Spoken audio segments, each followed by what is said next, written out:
Hi everyone, I'm Jaspreet Singh. I'm Microsoft Identity and Security Engineer. Today I want to talk about one of the misconceptions in IT industry is sign-in risk and user risk both are same. But that's not completely true. Sign-in risk and user risk measure two completely different things.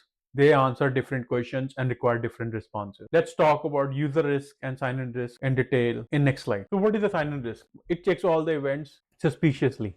Its job is to check all events. It evaluates all login events suspiciously, which means was the login suspicious? That's what it checks. If somebody tries to log in and somebody has got access to the, let's say somebody was successfully able to log into the identity M365 portal. So sign in risk will evaluate was the login suspicious? It performs three checks and evaluates on the basis of that. First, login came from where? From where? Which means, let's say Canada is the allowed IP address. This user, his base country is Canada, but somebody tries to log in from, let's say, some other countries, let's say, which is not his base country. Let's say India or Sri Lanka will be evaluated. So it checks on the basis of IP addresses that coming from login. Second thing, it checks usual behavior. What is the usual behavior? Let's say usual behavior means he uses iPhone, Windows 11, but somebody tries to log in from and Chrome, right? But somebody tries to log in from Mozilla, location change, device change, or some other PowerShell script that will trigger an alert and sign in alert will be generated. And third one is how it was performed, which I've already discussed. Normal behavior. Normal behavior means somebody logs in at this one. I'll say this one is how it was performed. Normal behavior, which means there is works India. Its working hours are 8 a.m. to 5 p.m. Monday to Friday. But if somebody tries to log in 3 a.m. in the morning, alert will be triggered. One thing we must understand is a high sign-in risk alert does not mean that alert's account is compromised. No, account is not compromised. It simply means is the IT team should verify the same action, same alert with the user to confirm whether the alert whether he's trying to log in. Let's say somebody uses VPN as well, right? Somebody uses VPN, alert will be triggered. Malicious IP address also. It simply means to verify with the user, make sure the login is legitimate. If it is not, to verify, investigate further. Corrective response. Correct it. How can we protect it? Require MFA. MFA must be there. Allow access if verification succeeds. Once you're confident that the session is legitimate, you should actually let the user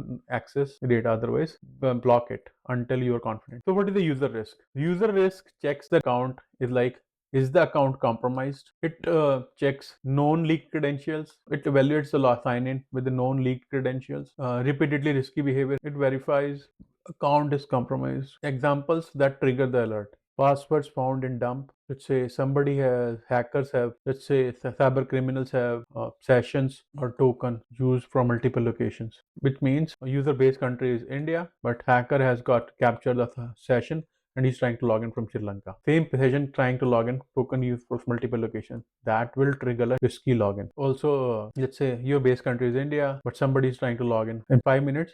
Somebody's trying to log in from Canada. In 5 minutes, no one can log in, right? That will trigger a risky alert as multiple risky signs over time. However, we must note that high risky sign-in alert means user account is compromised. So correct response should be force password reset, revoke sessions by either disabling the account or continuous access evaluation policy and investigate immediately. We cannot treat all sign-in alerts like the risky, like the user risk. For instance, if let's say user is traveling from India to Canada and he traveled, his base country is India, but Canada, when he's trying to log in, alert will be triggered. That's a legit alert, right? So we can check with the user if the user is either you can confirm that I'm in Canada, the alert will be we can close the alert and we can let the user access to the data. But because we cannot treat all sign-in risk like the user risk, not possible. If we do it, treat the sign-in risk like the user risk, we end up locking out legitimate user. Breaks executive access, which I've already discussed. Creates MFA fatigue. MFA fatigue is one of the cyber attacks. Increases help desk noise, which means creates MFA fatigue, which means because MFA require MFA authentication, we end up actually so correct response require MFA authentication. That's one of the conditional access policy that we have defined. That will actually end up user will start getting those MFA prompts frequently. That will actually annoy the user, unnecessary, create ticket, calls for the services. However, user risk. Let's talk about user risk. Why we cannot treat user risk like sign-in risk? User risk is like when the account is already compromised. That is critical and we cannot treat, because user risk alerts are generated when the account is already compromised. This means a cyber criminal has already has an active session of the user, so we cannot leave them open. We have to immediately act, force password reset, or revoke the session to protect the identity. If we don't do it, delays incident response. Let's say some turns small incidents into breaches. If we don't act timely, if we ignore the small breaches, it can become a big breach when it can cause millions of dollars of loss to the company. So we need to make sure we differentiate both risk and treat them separately with this separate criticality.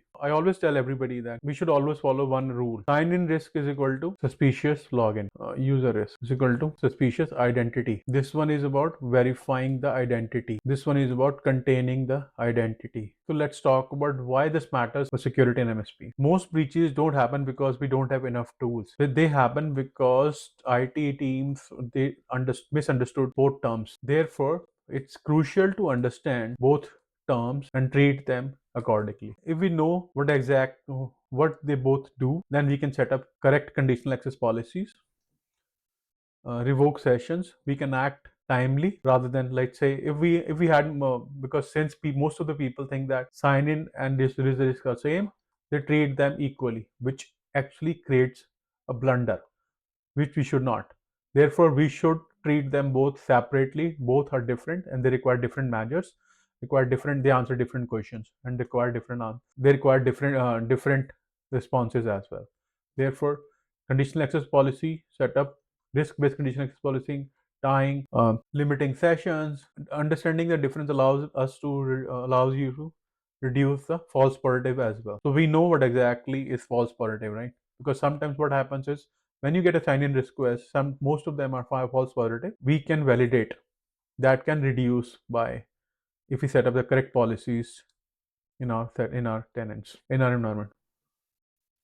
And most importantly, if we know the policy, then most of the users will be able to follow, will be able to work without their disruption. More productivity, less disruption. So final takeaway, if we treat both sign-in risk and user risk equally, we will end up be confusing the users and end up annoying the users, because if it is a sign-in risk alert and we end up contacting the user, that will actually end up and not only annoy the user but also hamper their productivity as well. More services calls, which we don't want, right? If we treat them equally, we end up actually missing an active attack. So we have to set up the policy in this way so that we can differentiate both risk, user risk and sign separately and take corrective actions as per their task. Learn more. If you guys would like to learn more why sign-in risk and user risk are not same, I have written a full article on itblocks.ca. Labs are also available on f11.ca. Thank you guys.